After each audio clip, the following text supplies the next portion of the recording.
Dr. Martin Luther King once said, "I look to a day when people will not be judged by the color of their skin, by the content of their character."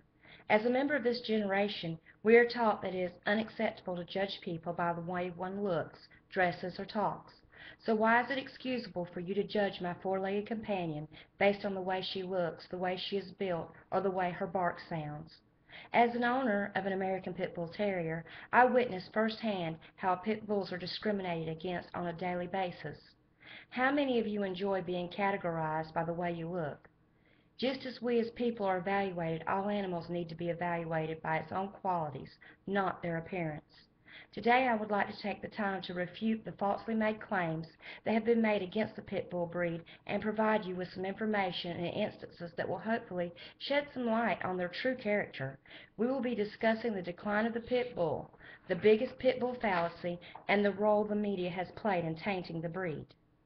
The American Pit Bull Terrier was once the most popular dog in the beginning of the 20th century.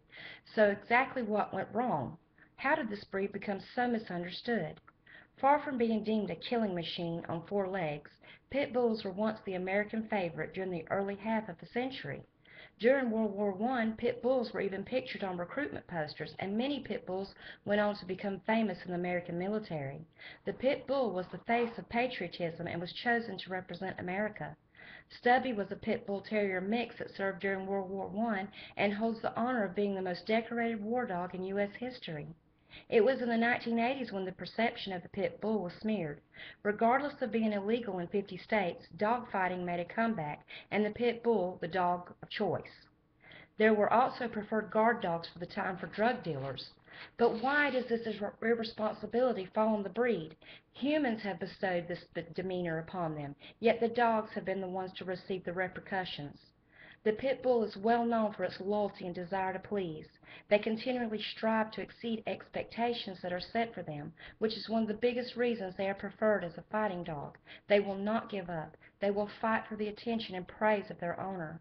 Pit bulls are loving, tender, faithful, and they are always protective over the families they belong to. We, as the owners and pet lovers, need to take the steps to ensure the image of this breed is restored. We need to speak up for the underdog. Contrary to popular belief, the pit bull is not born with the mentality that fighting is a slice of life. One of the biggest preconceived notions about the pit bull is that they are the most dangerous dogs in the world, that run around wide-eyed and bloodthirsty. They have been improperly labeled as vicious creatures that are incapable of love and trust. However, according to the American Temperament Test Society, temperament evaluations of the American Pit Bull Terriers show that this breed has a very high passing rate of 82%. The average passing rate for the other 121 breeds of the dogs in the test were only 77%. Regardless of times, there will always be the blame game. There is always the go-to when it comes to fault. As far as domesticated animals, the blame always seems to get placed on the animal itself instead of the source, the owner. There have been several breeds over the generations that have gotten the bad dog name, from the Doberman to the Rottweiler to the German Shepherd to Labrador Retrievers. We have to be the ones to stand up and speak on behalf of those breeds before it's too late. So what is it going to take to stop the breed discrimination? Will the public opinion of pit bulls ever be reversed? Most of you who are skeptical of this breed and have never been in contact with the breed fear pit bulls because of what the media has taught you to believe. It's all hearsay. Welcome to the American media. Once a dog fails, a flood of media coverage follows, which only further damages the pit bull's reputation in the public's eye and draws even more bad owners to the breed. Sometimes the media doesn't even get the breed right. Today it seems anything with short hair and muscles becomes a pit bull when something bad happens. So we have at least 20 different breeds being labeled as pit bulls.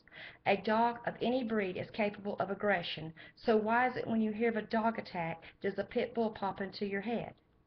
Only by acknowledging that a social hysteria has spawned all the sensationalism and inaccurate reporting of dog attacks, and by extracting ourselves from the swirl of emotions, myths, rumors, and politics of dog attacks, can we rationally and effectively address canine aggression in a way that may reduce these attacks. As we have learned today, the pit bull is what you conceive it to be. I have discussed the fall of the pit bull, the most common misconceptions of the breed, and how the media has tarnished the name. It is true enough that pit bulls grab on and hold on, but what they most grab upon is your heart, and they refuse to let go, not your arm. So the next time you come across one of those sweet pit bull faces, educate and don't discriminate.